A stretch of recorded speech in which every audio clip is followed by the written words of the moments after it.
Hola con todos. En esta sección aprenderemos la cuarta octava semana y anexos fetales.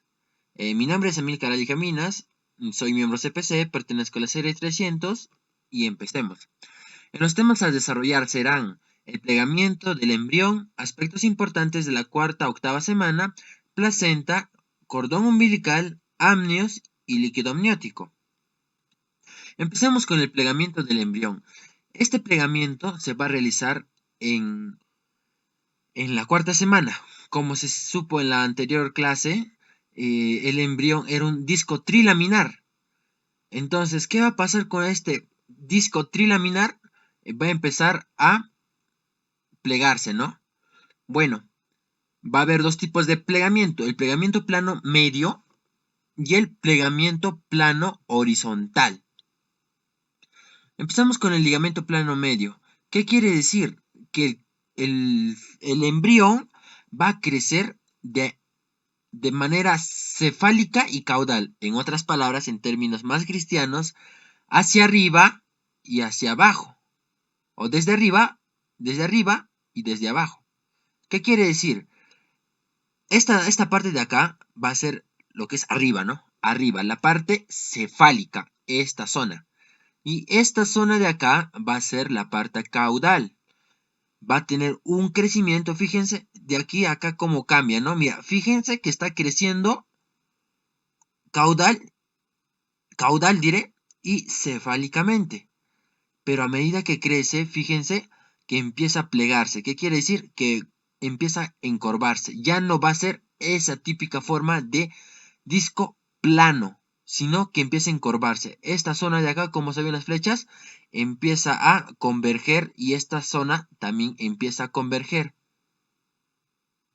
De modo de que pasado cierto tiempo, la convergencia va a ser de esta manera, va a ser más notable, ¿no? Ya no va a ser plano, sino va a ser curvo. El tronco ya no va a ser plano, sino va a ser curvo. Eso con respecto al plegamiento plano medio. Pero ¿qué pasa con el plegamiento plano horizontal? El plegamiento plano horizontal es el plegamiento de las zonas de derecha e izquierda. ¿Qué quiero decir? ¿Cómo son estos cortes? Estos cortes son cortes transversales. Estos cortes transversales, bueno, en este caso, es como si estuviéramos, si estamos viendo esta imagen, vamos a verlo como si estuviéramos viendo de arriba, ¿no? De arriba. Cortamos, por ejemplo, ¿cómo diría? A nivel del ombligo, supongamos, ¿no? Y es un ejemplo en decir, ¿no? Y nosotros lo estaríamos viendo de arriba, ¿no? De arriba. Entonces, ¿qué va a pasar en este plegamiento plano horizontal? ¿Qué va a pasar? En la región derecha y en la región izquierda va a empezar a converger. La cavidad amniótica va a empezar a converger. Esto, ¿se recuerdan el nombre de esto? Bueno, en este caso es el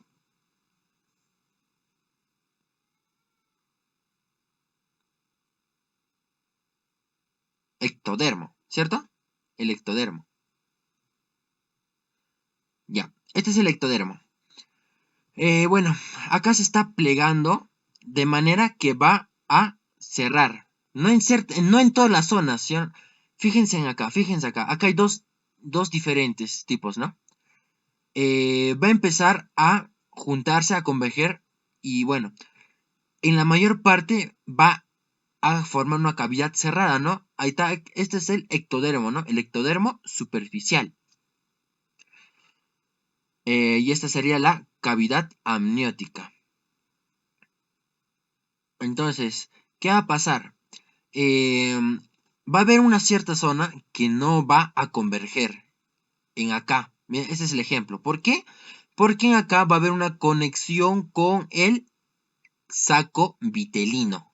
En esa zona no va a converger del todo, sino que va a haber incluso un conducto, ¿no? El conducto ónfalo-mesentérico que próximamente se va a llamar. Pero en las otras zonas va a converger todo. Y esta parte del endodermo será el intestino. Esta parte es el mesodermo parietal, y el mesodermo visceral es el que rodea al endodermo, ¿no? Entonces, en conclusión, va a haber dos tipos de plegamiento. Uno del plegamiento plano medio, caudal y cefálico, y el otro el plegamiento plano, derecha e izquierda. Vamos a ver ahora aspectos importantes de la cuarta a octava semana. Veamos, en la cuarta semana, los aspectos más importantes nomás, ¿no? Que en el día 24 aparecen los dos primeros arcos faringios. ¿Qué son los arcos faringios? Son estas prominencias de acá, que próximamente van a ver que se van a diferenciar en varias estructuras, ¿no? Que va a ser muy importante, ¿no? Más que nada en la región facial o en la región de la cabeza. Ya próximamente en su oportunidad verán de qué cosas origina estos dos arcos faringios, ¿no? Y próximamente los demás arcos faringios, ¿no? Estos son los arcos faringios. El otro aspecto más importante durante la cuarta semana es el día 26. Bueno, en esto se cierra el neuroporo rostral y se forman los esbozos de los miembros superiores. ¿Qué es el neuroporo rostral? Este de acá. Va a haber dos tipos de neuroporos, si se recuerdan en la anterior clase. Va a haber el neuroporo rostral y el neuroporo... Bueno, mejor acá. Acá está mejor, mira. Es como un poro, ¿no? Es como un poro. Este es el canal neural de que está cerrando. Pero acá ya está como dos agujeros. El neuroporo rostral y el neuroporo caudal. Esto de acá es el neuroectodermo. Bueno, en la cuarta semana el neuroporo rostral va a empezar a cerrarse, ¿no? En el día 26. Aunque difiere mucho con las literaturas, pues, bueno, yo lo consideré del Moore, pero en el Lachman dice que es el día 26, 25, diré, 25. Y cuando cierra el neuroporo caudal, 3 días después, o sea, en el día 28 o 29 más o menos. Entre esos 2 días difiere. Y bueno, los esbozos de los miembros superiores, que son este de acá. Es como una yemita que próximamente se convertirá en los miembros superiores. ¿Y cuándo van a aparecer los esbozos de los miembros inferiores? 3 a 4 días después de que aparezcan los esbozos de los miembros superiores. Aspectos importantes en la quinta semana. Bueno, acá va a haber un crecimiento prominente del segundo arco faríngeo, formando el seno cervical. El seno cervical, que próximamente verán su función, es esta región de acá, y el arco faríngeo, el segundo arco faríngeo va a empezar a crecer más, ¿no? Y formando este seno cervical. ¿Qué más? Se forman las placodas del cristalino y las olfatorias, ¿no? ¿Qué son las placodas? Son engrosamientos del ectodermo que en este caso formarán a los próximos sentidos, ¿no? En este caso del cristalino, que forma parte, bueno, del ojo, y las olfatorias, ¿no? Que tiene que ver con la parte de la olfacción, de los sentidos, ¿no? Son placodas eso, ¿no? Son engrosamientos del ectodermo. En este caso, el del cristalino aparece en la región donde estará el ojo. Y las olfatorias, que en esta imagen no se mira, pero serán en la región donde estará la próxima nariz, ¿no? Bueno, el olfato. La quinta semana, ¿qué va a pasar? Va a aparecer, y esto es muy importante, que aparece la herniación fisiológica.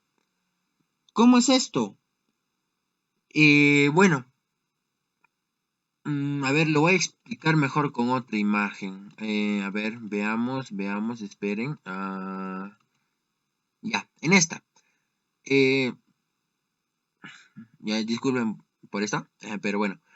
Se recuerdan que, mira, este es un feto en el cual eh, esta de aquí es el saco vitelino. ¿Se recuerdan? ¿Se recuerdan que en cierta zona no se encerraba todo? No se plegaba de derecha a izquierda todo.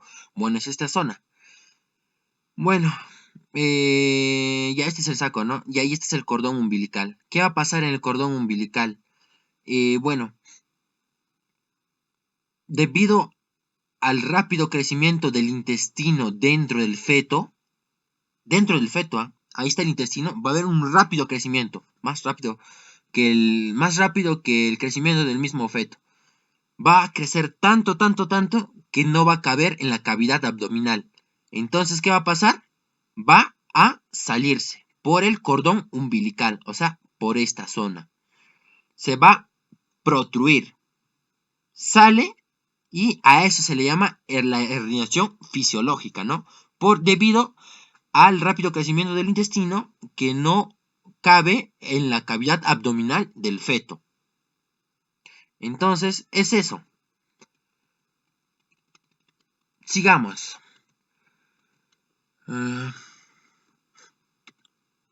¿Cómo va a ser esa herniación fisiológica? No va a salir así por así. Bueno, ahí está, mira, fíjense que este es el cordón. Y bueno, por ahí saldría, ¿no? Pero, como les digo, esa herniación no es así por así, sino que va a salir 90 grados. Va a salir 90 grados antihorario. Va a rotar. O sea, a medida que sale, va a empezar a rotar 90 grados bueno, al contrario de las agujas del reloj, ¿no? De manera antihoraria. Y bueno, también esto es un dato importante, ¿no? Me preguntarán, entonces, ¿cuándo va a regresar a la cavidad abdominal? Porque en sí, cuando nacemos no tenemos los intestinos. Bueno, en condiciones normales no lo tenemos intestino. No lo hacemos con el intestino afuera, ¿no? En condiciones normales. En condiciones anormales sí puede pasar. Me dirán, ¿cuándo, no? Bueno, esto aproximadamente es en la 10ª semana. La herniación fisiológica va a volver a la cavidad abdominal. Y en este caso va a dar un giro de 180 grados y también de manera antihoraria.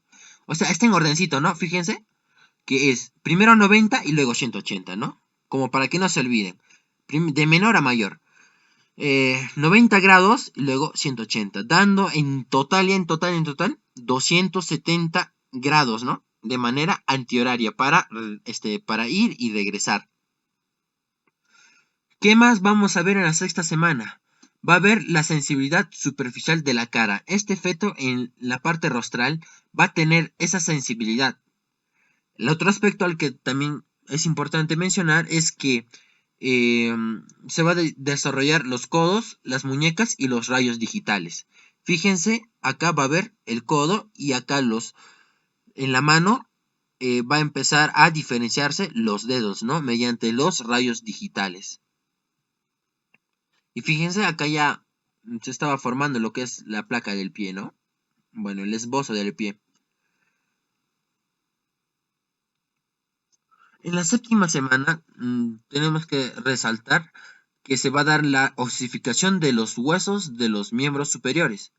Y también se recuerdan que se había creado lo que era el seno cervical por el rápido crecimiento del segundo arco faríngeo, pero en este caso ya no va a haber ese seno cervical, se va a obliterar prácticamente.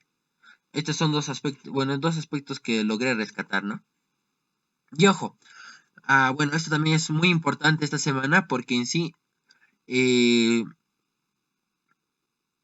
acá va a aparecer el lecho vascular. Bueno, el lecho vascular de dónde exactamente, no lo puse, lo voy a poner ahorita.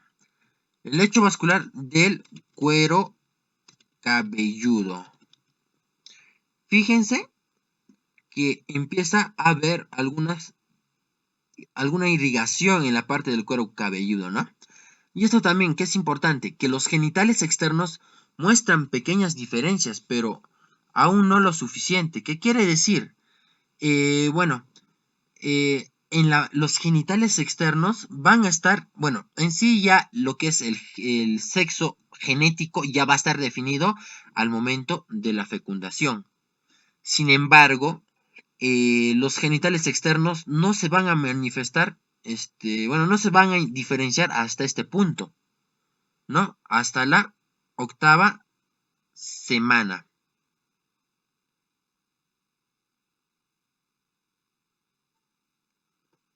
Bueno, entonces, como no son perceptibles en la ecografía, prácticamente no se le puede ver, pero ya empieza la diferenciación, ¿no? Entonces, podemos decir que esta diferenciación es imperceptible, ¿no?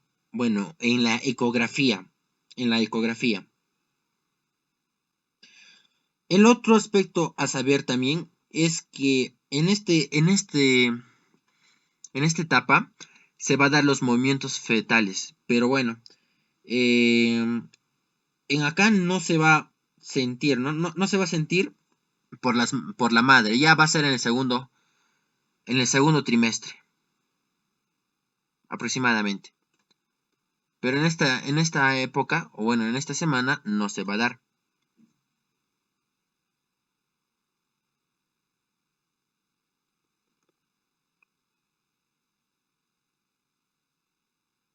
Bueno, bueno, acerca de los movimientos fetales, se van a sentir con mayor frecuencia ya en en el segundo trimestre, ¿no? Con mayor frecuencia. Sigamos, la placenta. Hablamos un poco de la placenta. La placenta es un órgano feto materno que garantiza la supervivencia del feto. Y como dice en el Lagman, que bueno, la característica de esta placenta es que es hemocorial. ¿Qué quiere decir? Bueno, como su mismo nombre dice, ¿no? Corial, que viene de corion, y hemo de sangre, ¿no? Que va a funcionar a base de estas dos, ¿no? Ya, entonces, bueno, veamos que la placenta va a ser de naturaleza hemocorial y que va a garantizar la supervivencia del feto. ¿Por qué me dirán? Vamos a verlo con calma. Pero antes de eso vamos a ver la estructura de la placenta. Vamos a ver que va a tener que para su formación de la placenta, el feto y la madre van a colaborar, ¿no? Por eso es que va a haber un componente fetal y un componente materno.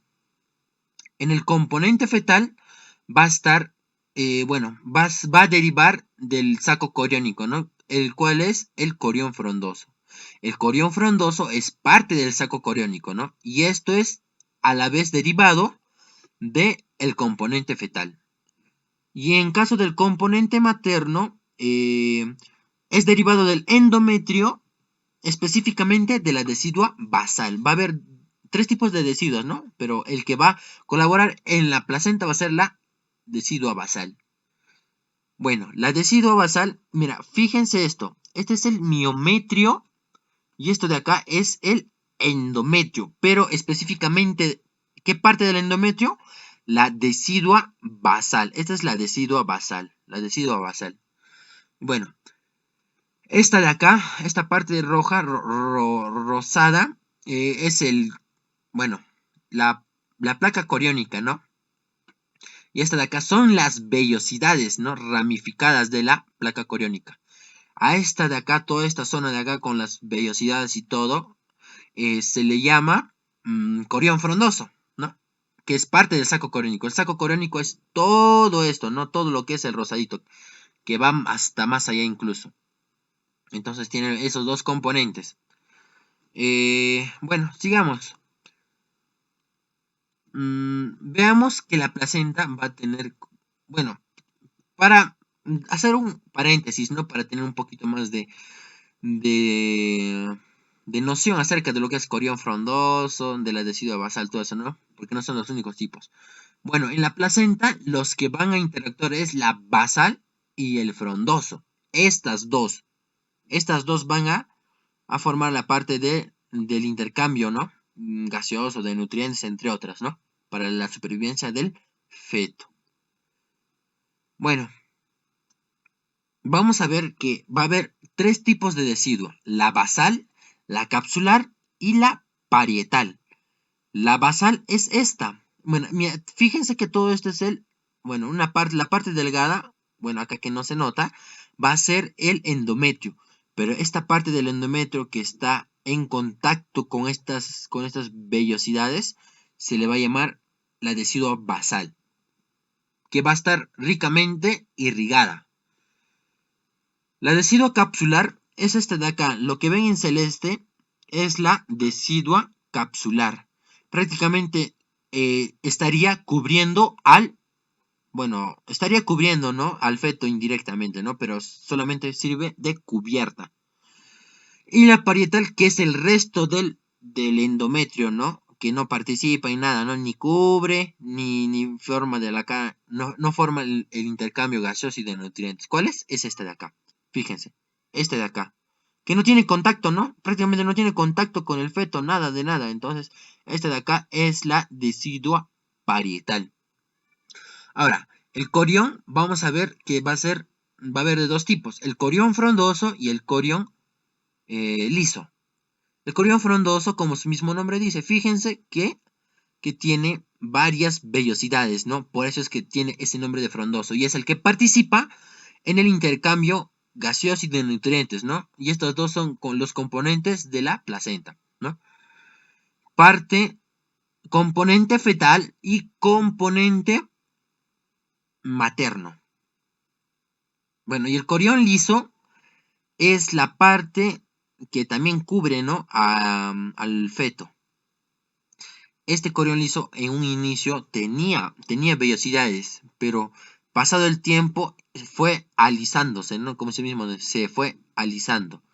De modo de que en acá, bueno, por el lado contrario en acá empieza a ser más frondoso, ¿no? Bueno, eso es para darle un poquito de noción, ¿no?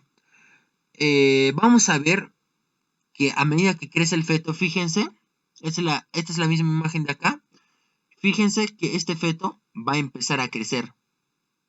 Este de acá, fíjense, esta parte rosadita de acá que estoy señalando con mi puntero, es la cavidad, ¿no? Es una cavidad, la cavidad uterina, ¿no? Es la cavidad uterina. ¿Qué va a pasar? A medida que crece el feto, va a empezar a crecer también toda esta región que cubre, ¿no? Entonces, ¿qué va a pasar? La decidua capsular se va a unir con la decidua parietal. Se van a fusionar a medida que crece. Fíjense, de modo de que acá ya no va a haber una diferenciación de la decidua capsular con la decidua parietal, ¿no? Cuando empieza a fusionarse, la decidua capsular va a empezar a degenerarse, de modo que solamente va a quedar la decidua parietal. Se degenera la decidua capsular a medida que se va fusionando y solamente queda la decidua parietal. Ahora, una cosa muy importante es la fusión. Mira, fíjense que todo eso es la placenta. ¿Se recuerdan? Es la placenta. Todo esto no es placenta. Fíjense, mira, este de acá es el amnios, ¿no? Bueno, este es el líquido amniótico y la membrana sería el amnios, ¿no? Ese sería el amnios, la membrana amniótica. Y esta zona de acá que se prolonga del corión es el corión liso, ¿sí o no? Entonces, este corión liso con la membrana amniótica se van a fusionar. Esto de acá va a ser una fusión de la membrana amniótica que cubre al feto también por la parte interna, fíjense. Este celeste es el líquido amniótico. Fíjense, aquí es el amnios, ¿no? Aquí dice el amnios, esta parte. Y esto es de lo que continúa del corión frondoso, es el corión liso, ¿no? Esta de acá se van a fusionar y se va a llamar en conjunto la membrana amniocoriónica, ¿no? Y esta de acá es la causa más frecuente, si es que se rompe, la causa más frecuente de parto prematuro. Y también es cuando, no sé si se recuerdan en las películas o en términos generales, ¿no? Cuando una madre le dice, o alguna persona dice cuando empieza a salir líquido de la vagina de la madre, le dice, se le rompió la fuente, ¿no? Se le rompió la fuente. En realidad es la que en términos médicos, es que ha habido una ruptura de la membrana amniocoriónica, ¿no? En acá. Que posteriormente va a formar una cuña acá para la facilidad del parto. Bueno, sigamos. ¿Qué vamos a ver? Vamos a ver dos tipos de circulación en la placenta. Una circulación fetoplacentaria, o sea, entre el feto y la placenta, y la circulación materno-placentaria. Antes de empezar con esto, bueno, acá también me adelanté, bueno, que en sí la sangre materna con la sangre del feto no tienen contacto. Más bien, no deben de tener contacto, ¿no? En condiciones normales no tienen contacto. Excepto algunas rupturas, ¿no? Que son muy mínimas. Incluso eso, ¿no? No debería de haber. ¿Por qué? Porque recordando las clases de inmunología, bueno, de biología, recordemos que el feto tiene diferente que tiene parte del cromosoma, del grupo de cromosomas del padre y otro grupo y otra parte de la madre. O sea, es la unión de los dos, ¿no? Entonces, a pesar que tiene la mitad del número de cromosomas de la madre, por parte de la madre, no cambia el hecho de que tiene la otra mitad del padre. Entonces, gracias a esto, a este feto se le considera como un ser extraño, ¿no? Por parte del organismo de la madre. Entonces, no solamente eso, sino que también el feto puede tener un diferente tipo de sangre. ¿Ya? No voy a adentrarme en eso mucho, pero bueno, si es que tiene un diferente tipo de sangre y si hay este contacto de acá, va a haber consecuencias muy fatales. Una de ellas es la eritroblastosis fetal, que bueno, lo verán en su momento, pero es eso, ¿no? Cuando hay un contacto de la sangre de la madre con la sangre fetal, ¿no? Y con ciertos tipos de antígenos, ¿no? Que no coinciden. Entonces, ¿qué rescatamos de este enunciado? Es que no va a haber contacto. Fíjense. Bueno, esta es la misma imagen, ¿no? ¿Se recuerdan? Esta es la decidua basal y esta de acá es el corión, ¿no? El corión frondoso con sus vellosidades. Vamos a repasar un poquito de la estructura de la placenta. Bueno, veamos que la decidua basal va a empezar a formar unas evaginaciones hacia este lado, de modo de que no logre la obstrucción completa de esta cavidad con esta cavidad, que va a tener comunicación, ¿no? Esta cavidad con esta cavidad, ¿no? Va a separar espacios, ¿no? Va a separar espacios. Bueno, estos espacios se van a llamar los espacios intervellosos, ¿no? Esto se les va a llamar los tabiques placentarios, ¿no? Derivado de la evaginación de la decidua basal. Es esa. Bueno, sigamos. Toda esta zona de acá que están viendo, esta cobertura de acá, va a derivar en sí va a estar contacto, ¿no? Va a estar en contacto con la decidua basal, pero en sí el límite del componente fetal es lo que se llama la cubierta citotrofoblástica. La cubierta citotrofoblástica. No sé si se recuerdan de las clases anteriores que en un inicio el sincitiotrofoblasto era la parte más externa y el citotrofoblasto era un poco más interno. Pero a medida que cambia el tiempo, a medida que pasa el tiempo, esto se va a invertir. ¿Qué quiero decir? Que el citotrofoblasto va a empezar a hacerse más externo. Fíjense, va a ser más externo. Entonces, este de acá principalmente, estas vellosidades se van a quedar con la parte sincitiotrofoblástica. Y el citotrofoblasto va a empezar a surgir, ¿no? Van a empezar a prolongarse, ¿no? Por medio de estas vellosidades, formando una cubierta. Y esta cubierta de acá se le va a llamar cotiledón, ¿no? Esta de acá es un cotiledón. Esta de acá es otro cotiledón y así, ¿no? Sucesivamente. Bueno, a estos espacios de acá van a llegar lo que son las arterias endometriales. Las arterias endometriales. Su otro nombre, las arterias espirales. Bueno, en su nombre completo sería las arterias espirales endometriales, ¿no?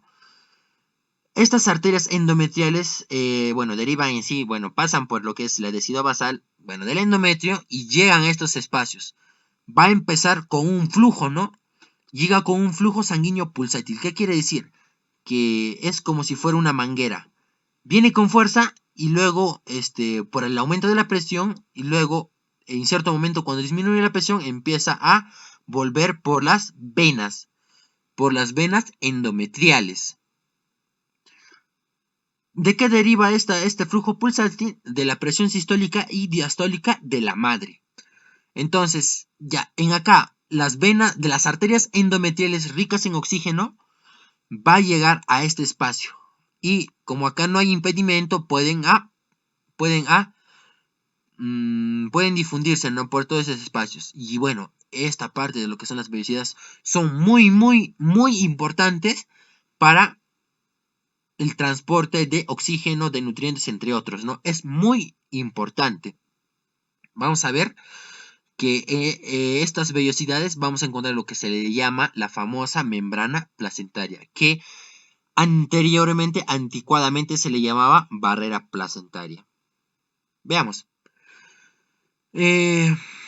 Acá llega la sangre rica en oxígeno y acá, al igual que en los alvéolos, va a haber, ¿cómo diría? La membrana placentaria, como ya lo dije, va a haber donde va a haber un intercambio gaseoso sin contacto de la sangre materna con la sangre fetal. Entonces me dirán, entonces, ¿cómo se transportan todos esos nutrientes? Allá, depende, ¿no? Pero bueno, en sí, así a manera general, que luego ya lo vamos a detallar, se va a transportar por difusión, ¿no? Por difusión. Bueno, en uno de ellos, ¿no? Por difusión simple, difusión facilitada o transporte activo, ¿no? Difusión simple, difusión facilitada es un tipo de transporte pasivo, ¿no? Y bueno, por transporte, ¿no? Por transporte pasivo y por transporte activo, ¿no? Vamos a ver que en la difusión simple, vamos a ver que acá se van a transportar moléculas pequeñas, ¿no? Como lo que es el oxígeno, incluso el agua. El agua se va a transportar. Pero en este caso, el oxígeno, el CO2 también, ¿no? El CO2 se puede transferir normal, con facilidad. En la difusión facilitada, bueno, la glucosa. En este caso, vamos a ver que la glucosa se transporta por difusión facilitada. Y en transporte activo, vamos a ver, bueno, acá no se me olvidó poner la mnemotecnia, pero bueno, como su mismo nombre dice, ¿no? Activo, activo. ¿A de qué? De aminoácidos, ¿no? A ver, otro. Por ejemplo, la I de iones, ¿no? De iones, algunos iones que están cargados. Y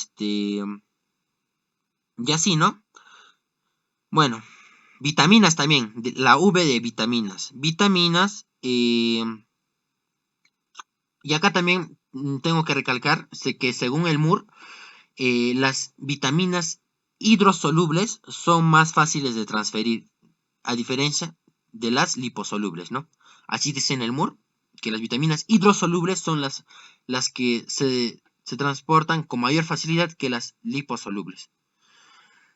Ya, teniendo en cuenta eso, veamos que en la circulación fetoplacentaria, o sea, de la placenta hacia el feto, espérate, un momento. Vamos a ver, como dice acá, ¿no? Va a haber una vena umbilical. Bueno, fíjense que este es el cordón umbilical. Este es el cordón umbilical que conecta al feto con la placenta. Fíjense que va a haber una vena. Esta rojita que ven es una vena. Pero quizá me dirán, pero sí, en mi libro de anatomía, lo que estaba en rojita, el vaso que está en rojo es la arteria. Pero bueno, también tenemos que tener muy en cuenta esto, que en acá los vasos van a tener diferente función a los vasos que están en una persona adulta, en una persona nacida. ¿Qué quiero decir? Que van a cambiar los papeles, ¿no? Que la vena umbilical va a llevar lo que es la sangre oxigenada, ricamente oxigenada. Llega esta sangre oxigenada y ¿quién lo va a transportar al feto? Es la vena umbilical. La vena umbilical lleva esta sangre. Y las dos arterias fetales, umbilicales diré, van a devolver la sangre escasamente oxigenada. Al revés, ¿no? Al revés de lo que hemos aprendido, ¿no? Hay una vena y hay dos arterias. ¿Cómo me recuerdo? Por el silabeo. Vena, arteria. ¿Quién es más? Arteria, entonces es dos. Vena, son dos. Solamente dos, es menor, entonces es el uno, ¿no? No sé si me entenderán la idea, pero bueno, así yo me recuerdo. Como les dije, no hay contacto con la sangre materna. Es por transporte pasivo o por transporte activo esto, ¿no? La transferencia de nutrientes y oxígeno, ¿no? Es en cuestión de la circulación fetoplacentaria. Pero ¿qué hay de la circulación materno-placentaria? Como les dije, hay de 80 a 100 arterias endometriales espirales con flujo pulsátil. Ya les expliqué, ¿no? Y bueno, en el espacio intervelloso, en este espacio de acá, en estos espacios, puede haber 150 mililitros de sangre, ¿no? En estos espacios de acá. Sigamos, ahora sí hablemos de la membrana placentaria. La membrana que sirve, ¿cómo diría? Para ayudar a que no haya contacto con la sangre materna, pero que sí haya una difusión. Fíjense, esta es una imagen que saqué de Lachman. Tiene una diferente estructura, fíjense, pero que tiene la misma idea. Estos son los espacios intervellosos. Fíjense, esto lo que está en rojito es la sangre de la madre. Fíjense, esta es la arteria endometrial espiral, la rojita, la arteria endometrial espiral, que está llegando a los espacios intervellosos, ¿no? Y esta es una vellosidad, y esta es otra vellosidad, que están ramificado. Bueno, veamos aspectos muy importantes, muy importantes. Hasta la 20ª semana va a estar conformado esta membrana. ¿A qué me refiero con membrana? Esta de acá, fíjense, de este espacio hasta, este espacio donde está, no, hasta este espacio, donde está la vena, ¿no? Donde va a haber el intercambio, desde este espacio hasta este espacio, porque fíjense, aquí está la sangre de la madre, ¿no? Con sus componentes, o mejoren acá, mejor en esta imagen. Fíjense, acá está la sangre con los componentes de la madre, ¿no? En oxígeno, etcétera, etcétera, etcétera. Tiene que pasar hacia acá, ¿no? Pero ¿dónde va a pasar? A la vena umbilical, a esta, ¿no? Esta es una vena umbilical. Bueno, acá mejor. Esta es la vena umbilical. Entonces, esta difusión tiene que pasar por las diferentes áreas para llegar a esta vena umbilical y así poder, eh, darle los nutrientes al feto, ¿no? Entonces, ¿qué capas tiene que pasar estos nutrientes para llegar a la vena umbilical? Esta de acá, fíjense. El sincitiotrofoblasto, el citotrofoblasto, el tejido conectivo, bueno, es el sincitiotrofoblasto, el citotrofoblasto, este de acá es el tejido conjuntivo, que también tiene que pasar, y el endotelio del vaso, ¿no? El endotelio del vaso, ¿no? Es como si se diría que la membrana que cubre al vaso, ¿no? Entonces, tiene 4 capas. ¿Y hasta cuándo va a tener estas 4 capas? Hasta la 20ª semana. 20ª semana está estas 4 capas. Haciendo un paréntesis, se recuerda, ¿no? Mira, fíjense que estas son las cubiertas trofoblásticas. Fíjense que de lo que estaba en esta parte de acá interno, empiezan a salir y empiezan a ponerse en la parte externa, ¿no? Ya. Llegando al tema de nuevo. ¿Cuál es el siguiente punto? Después de esto, el citotrofoblasto degenera y el sincitiotrofoblasto adelgaza. Bueno, después de la 20ª semana, vamos a ver que el citotrofoblasto va a empezar a degenerar, empieza a eliminarse. Entonces, va a haber un contacto mayor entre el espacio que hay acá con la vena umbilical, ¿no? Bueno, con ramificaciones de la vena umbilical, ¿no? Se diría ramificaciones, más que ramificaciones, yo le diría los orígenes de la vena umbilical, ¿no? Porque la vena umbilical es la grande, ¿no? Es el vaso grande, ¿no? Bueno, entonces, en el Lachman te dice que solamente va a haber la barrera, bueno, también está término mal dicho, no es la barrera, ¿no? Es la membrana. Va a haber 2 componentes nomás, el sincitiotrofoblasto y el endotelio. Que a diferencia del MUR que te dice que va a estar el sincitiotrofoblasto, también lo considera al tejido conjuntivo y al endotelio. O sea, tres capas. Lachman 2, MUR 3. Entonces, eso es después de la 20ª semana. Y bueno, también recalcar un poquito, ¿no? Aunque ya no es el tema. En el tercer mes se aglomeran las células sincitiales formando nudos. Estas de acá, como dije, se van a empezar a adelgazar, ¿no? Fíjense que se van a empezar a adelgazar lo que es el sincitiotrofoblasto. Este sincitiotrofoblasto va a empezar a adelgazar, disculpen, va a empezar a formar nudos. Nudos y estos nudos van a ir hacia el torrente sanguíneo materno y va a empezar a irse a diferentes sitios.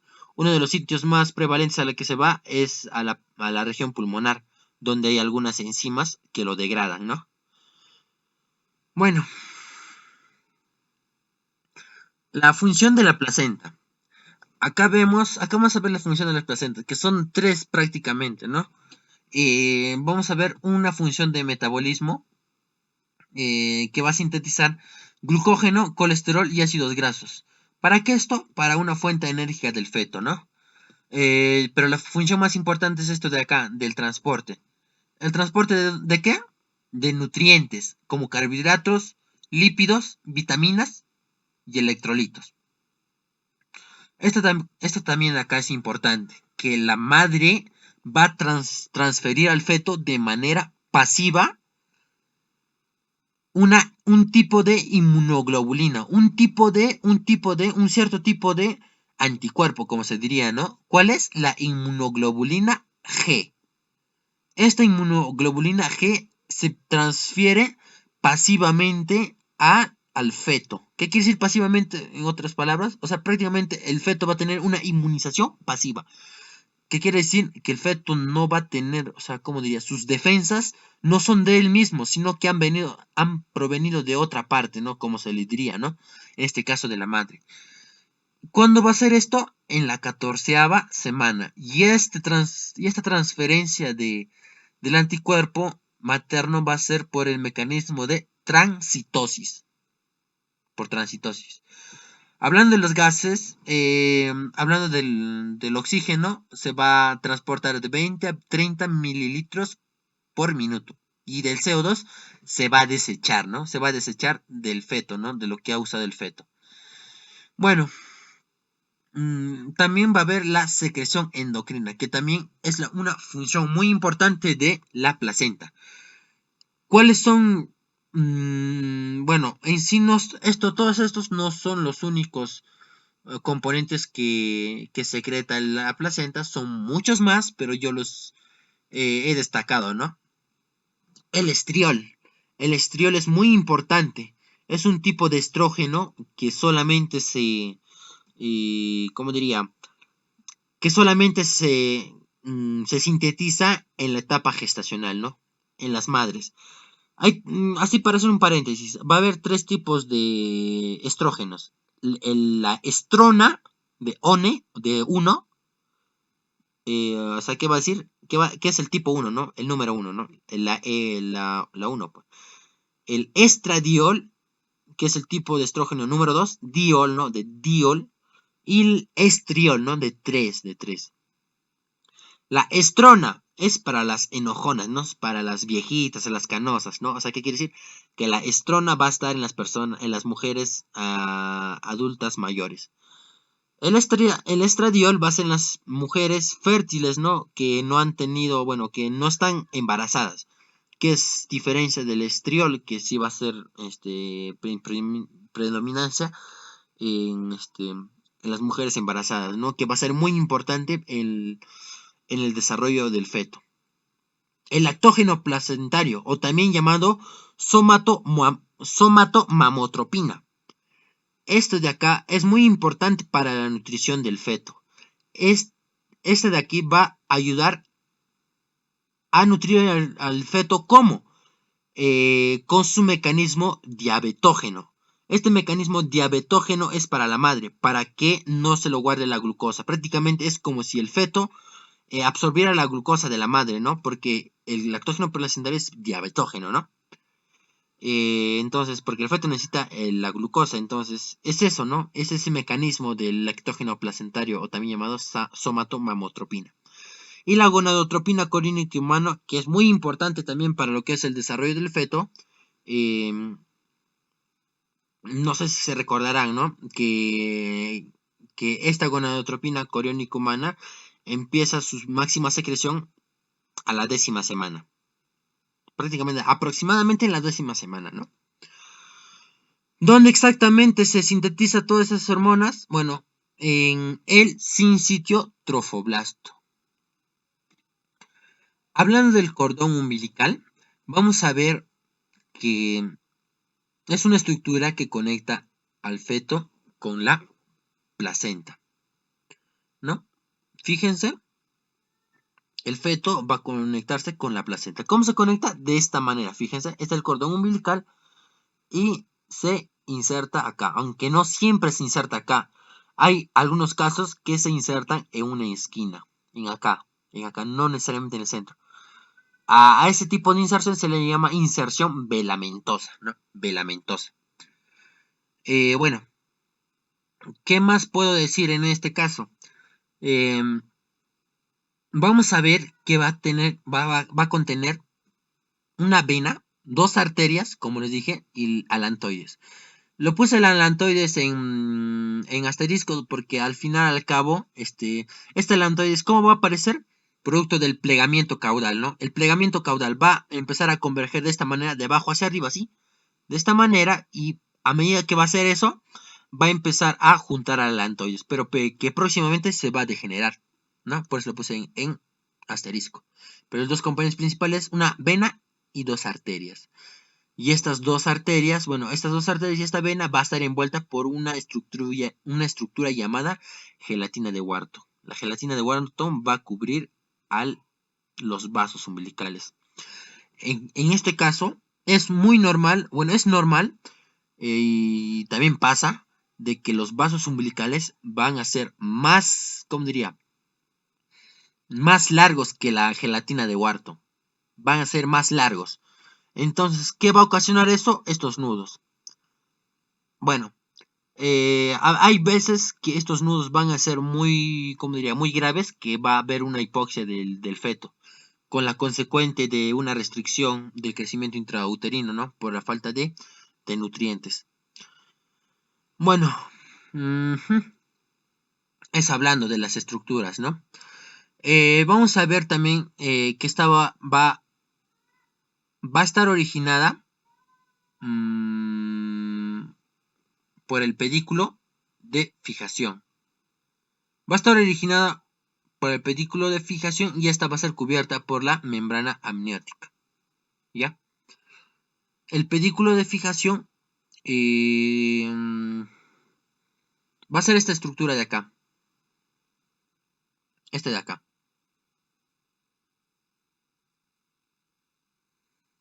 Bueno, ya en la anterior clase ya les explicó qué es el pedículo de fijación, pero para no dilatar el tiempo no lo voy a explicar, ¿no? El pedículo de fijación también en el MUR lo llaman como tallo de conexión, ¿no? Que, bueno, en sí conecta, pero ¿no? Lo que es la parte embrionaria con la placenta, ¿no? O bueno, se recordarán que el pedículo de fijación deriva del mesodermo extraembrionario, ¿no? Y así, haciendo un paréntesis, ¿no? Deriva del mesodermo extraembrionario, ¿no? Bueno, ese es el pedículo de fijación y está cubierto por la membrana amniótica. Desde el momento que la membrana amniótica, que es esta, fíjense. Mira, este de acá es el amnios, ¿no? O amnios o membrana amniótica. En un momento, mira, fíjense, debido al plegamiento, fíjense de acá, debido al plegamiento, el amnios también empieza a converger y llega a un punto en el que va a unirse al pedículo de fijación. Y al momento de unirse con el pedículo de fijación se le va a llamar cordón umbilical primitivo, ¿no? Pedículo de fijación más membrana amniótica, cordón umbilical primitivo. Bueno, la membrana amniótica. Hablemos un poco de la membrana amniótica. Es una membrana resistente, estructura fina resistente, en la que contiene líquido amniótico, ¿no? Y es originada por el epiblasto, ¿no? ¿Se recuerdan? Esta imagen es de Lachmann en la segunda semana. Este es el epiblasto y derivado del epiblasto es estas estructuras de acá, esta estructura de acá, que está en columna, ¿no? Que se llama el amnioblasto. Este amnioblasto va a dar origen a la membrana amniótica. Hablemos un poco de lo que es el líquido amniótico. El líquido amniótico va a estar producida por el tejido materno y las células amnióticas, ¿no? Por este amnioblasto. Pero en todo el... ¿Cómo diría? Este líquido amniótico va a estar producido en mayor porcentaje por los tejidos maternos. Los tejidos maternos van a aportar mayor cantidad de líquido amniótico. En cambio, las células amnióticas van a ser menores, ¿no? Su aporte a este líquido amniótico. Hablando de su función, vamos a ver tres importantes funciones. Uno es absorber las sacudidas, ¿no? Como está acá, es como un mecanismo amortiguador, donde cuando hay un movimiento brusco, este de acá va a absorber, ¿no? Va a tener este espacio para que no le pase nada. Y también eso va a permitir lo que es la motilidad del feto, ¿no? Porque hay un espacio, va a poder moverse el feto, ¿no? Y eso también, evitar la adherencia del feto al amnios, porque en sí hay probabilidades de que este feto se adhiera con una parte de la membrana amniótica. Y cuando pasa eso, eh, este desprendimiento de la membrana amniótica puede enredarse en su pie, en su dedito del bebé, y cuando se enreda ahí, esa parte no crece. Se queda como si se hubiera aplastado, como si algo lo hubiera restringido a crecer. Y eso va a haber, ¿cómo diría? Esta patología se le llama adherencia, ¿no? Por esa malfunción. Acerca de la cantidad, lo que logré rescatar es que en las 37 semanas va a haber de 800 a 1000 mililitros de líquido amniótico, que el feto va a estar en constante deglución. Va a deglutir el líquido amniótico, pero también lo va a excretar. Esta excreción del líquido amniótico no va a ser como, ¿cómo diría? Con sustancias tóxicas, sustancias de desecho como en el adulto normal. ¿Por qué? Porque esas sustancias de desecho se recuerdan cuál era el intercambio en acá, gracias al cordón umbilical y a la placenta. Entonces, el mayor porcentaje de los desechos del feto es agua, ¿no? Toma agua, o sea, el líquido amniótico y también excreta agua, ¿no?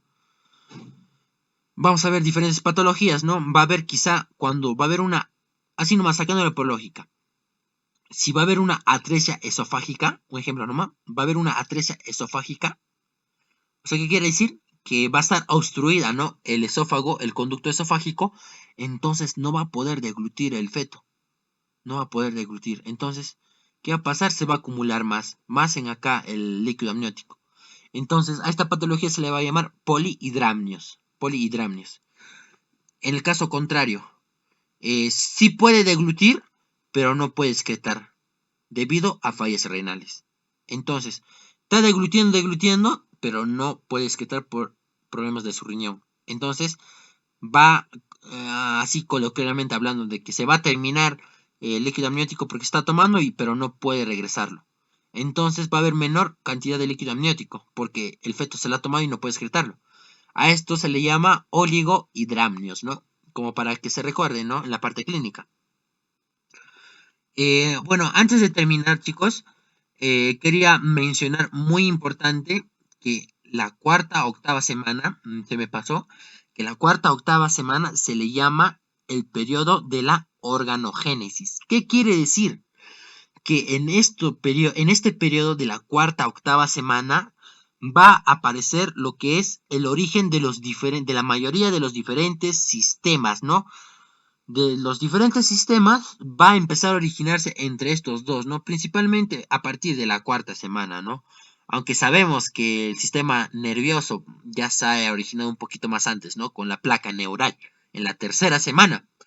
Pero en este caso va a ser muy importante y muy crucial de la cuarta a octava semana. O sea, entre el primer mes, o sea, entre el final del primer mes y a inicios bueno, entre el final del primer mes y todo el segundo mes, ¿no? Prácticamente. Es muy importante. ¿Por qué? Porque imagínense que la madre tome algún, no sé, alcohol, una sustancia nociva en estas fechas de acá va a ser muy, ¿cómo diría? Muy letal para el feto porque está en época de desarrollo de los órganos. Entonces, Esto de acá, en estas dos fechas, es ¿cómo diría? El periodo donde más peligro de anomalías que pueda tener el feto, ¿no? Entonces, cuarta, octava semana, periodo de la organogénesis, periodo donde se originan y se desarrollan la mayoría de los sistemas, ¿no? De la mayoría de los sistemas. Otro también a recordar, chicos, es que hablando del neuroporo rostral, no se cierra así por así. La madre tiene que tomar lo que es la vitamina B9, ¿no? El ácido fólico, ¿no? El ácido fólico, o también llamado vitamina B9. La deficiencia de esta vitamina B9 causa de que este neuroporo rostral o este neuroporo caudal no se cierre, se quede así. A esta anomalía lo vamos a llamar defectos del tubo neural por deficiencia de ácido fólico. Así que la madre siempre debe tomar su ácido fólico incluso antes de tener el feto. Entonces es muy importante esto, ¿no? Porque imagínense, ¿no? La madre se embarazó, supongamos. Pasa el tiempo, pasa un mes, no le llega su menstruación, o sea, no menstrua. Y mira, fíjense que coincide con la cuarta semana, o sea, con el primer mes. Pero en este primer mes ya se debería de empezar a cerrar el neuroporo rostral, ¿no? Ya se debería cerrar, pero la madre quizá no lo sepa y quizá no ha tomado su ácido fólico. Entonces su feto puede tener problemas de defectos de tubo neural. Así que, como dije, para una buena planificación de tener hijo, la madre, bueno, la futura madre debe de tomar su ácido fólico. Entonces, es eso, chicos. ¿Alguna cosa más que me esté olvidando? Creo que nada. Bueno, muchas gracias por escucharme. Espero que les haya servido esta exposición y muchas gracias, ¿no? Saben cómo contactarme. Hasta luego, será hasta otra oportunidad. Gracias.